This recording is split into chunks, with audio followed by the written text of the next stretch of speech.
ดทุกคนเลยอันนี้เอาตามก็ไปคือเบะไหมอันนี้ทุกคนเลยอันนี้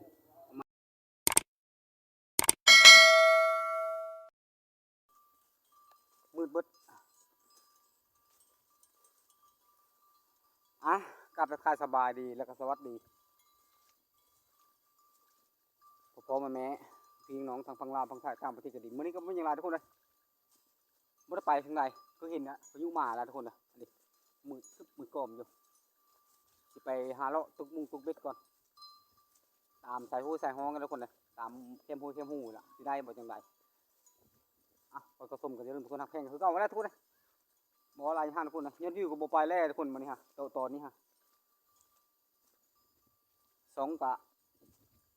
นานผ่านก็รอทุกคนเลยโอ้ยมือเห็นเลยพอไปมากเกือบจะท้อแล้วทุกคนเลยนี่ก็สู้ไปทุกคนเลยทุกคนเลยโอ้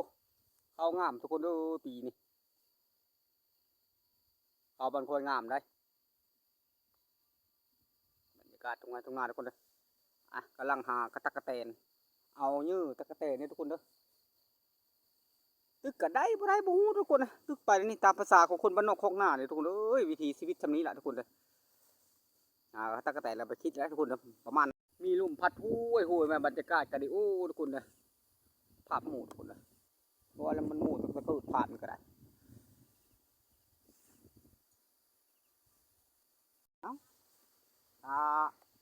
ภรรยาตะกะเตนได้กับป้าทุกคนมาชมบรรยากาศลมโอ้ยทุกคนเลยว่าบรรยากาศได้เลยทุกคนเลยบรรยากาศตรงไหนตรงหน้าประมาณนี้ทุกคนเลยเองหน้าน้อยค่อยแฟนเป็นว่าลาบได้ผูได้ปลาพาทุกคนชมบรรยากาศถึงไหนถึงหน้าทุกคนบรรยากาศตรงไหนตรงหน้านี่แหละวิถีชีวิตของคนบ้านนอกคลองนาอยู่กับบรรยากาศอยู่กับธรรมชาติสวยๆคือว่ามีหลายคนเลยนี่บรรยากาศบ้านนาทุกคนมานี้อยู่คุณบ้านทุกคนเลยพุ่นละไก่กับไก่เป็นไงพุ่นละวิวคุณอะไรอย่างกับชมบรรยากาศทุกคนเนาะฝนทุกคนเลยฝนตกไรบางคนก็ล่มไหมล่ะฝนยังมันตกล่มทุกคนเลย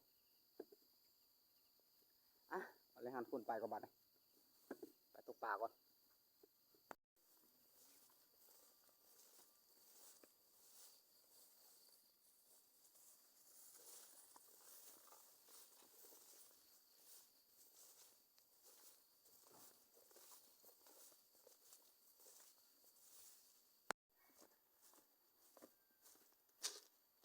โอ้ยแต่ยังมาหอดปลามันตกประมาณนี้บรรยากาศทุกคนเลยหลังน้ำท่วมปลาปลาลายเลยปลาน้ำลายทุกคนโอ้โบพันยามาเอาอันนี้ไม่นี่ทุกคนดูเบ็ดเจอในบริเวณหมู่ไปนี่นะบริเวณอย่างกระทุ่มบรรยากาศเลยทุกคนมันนี่นะบริเวณไปดงไปป่าเราตึกป่ากันทุกคนเลยเหตุการณ์นี้ไว้ปีนทุกคนเลย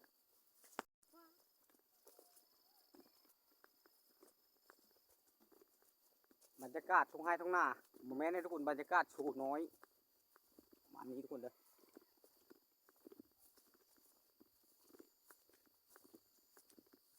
ยังงูเห่าเลยตกใจทุกคนงูเว้ยซุปเขาน้องคูมาตัวกันนี่ฮะโอ้ตกใจเบิดคนเลยปีนสันมันนี้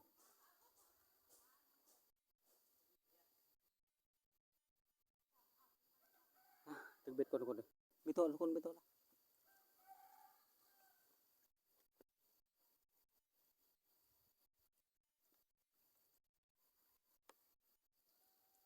นี่ได้โอ้ยบ่ได้ย่าตึกเบ็ดหาพื้นนะบ้านทุกคนเลยหาพื้นละหาพื้นไทยงูนางไทยงูไว้งั้นซะ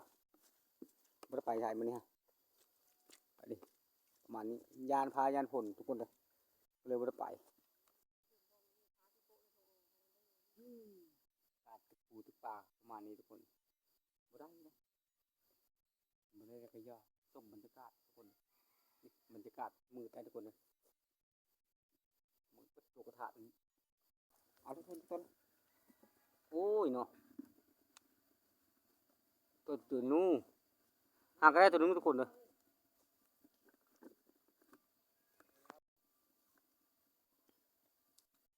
อ๋อโอ้ลูกดิโอ้ยขี้ได้ดิอันปลาไหลทุกคนเลยปลาน้ำไหลดิกำลังถือทุกคนปลาน้อยเอามือมกทุกคนเลยประมาณนี้น้ำไหลลงมากันมาจากฮ้อนกันลงมานี่กันถือชีวิตนี่เลยลองทุกคนเลยตัวนะให้ทุกคนเลยมือที่พลาดไปทุกคนนะบิดโค้งนี่มือรอบนี้รอบนี้เอาโอ้ยลุยเลยทุกคนเลยได้แต่ไม้ตัวแล้วเฮ้ยแล้วอุกบัดมันจะรูดเบ็ดบติดนะทุกคนเลย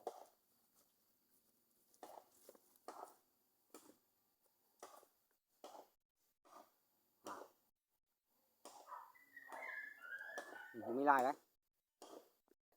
เดี๋ยวทุกคนเลยตึกปลาไปเถอะเบะไม้ลงมาป่าอันนี้เห็นละทุกคนเลยเปิดดูป่าน้อยเลย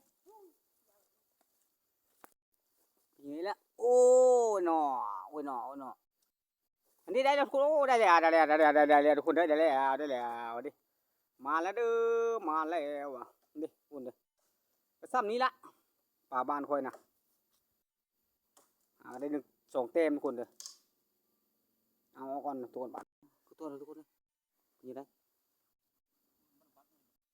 โอ้ผมมีลายนักทุกคนนี่คือวางแห้งเถอะยังไงเอาทุกคนเอาเลยอันนี้ทุกคนได้เนาะบาทสี่ทุกคนในบาทนี่อันนี้ทุกคนเลยได้สามทุกคนเลยนี่ปลาทุกคนอันนี้ปลา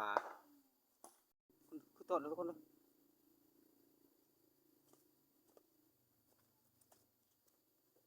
เป็นไงคือสมอยอยู่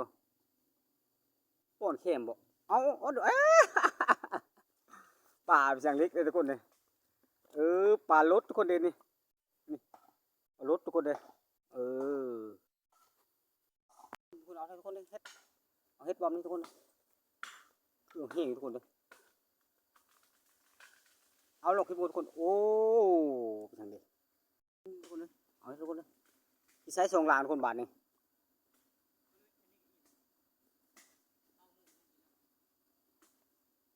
ชุดลายลางเรืองนี่เป็นยังไงบ้างนี่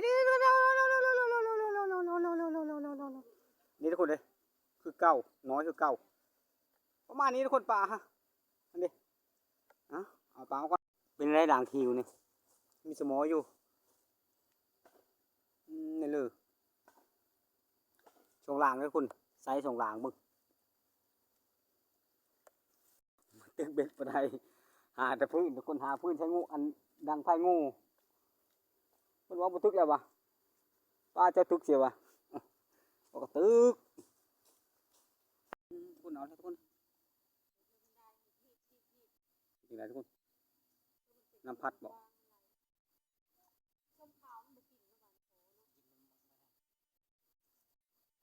ยังเลยใจคนฮ้อนทุกคนเลยเขาเลยคิดเบ็ดนี่ใจร้อนเกิน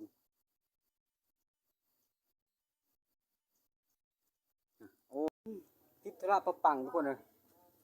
การคิดเบ็ดก็เลยมามึกสรุปมึกป่าก็ทุกคนเลยได้บ่ถึงได้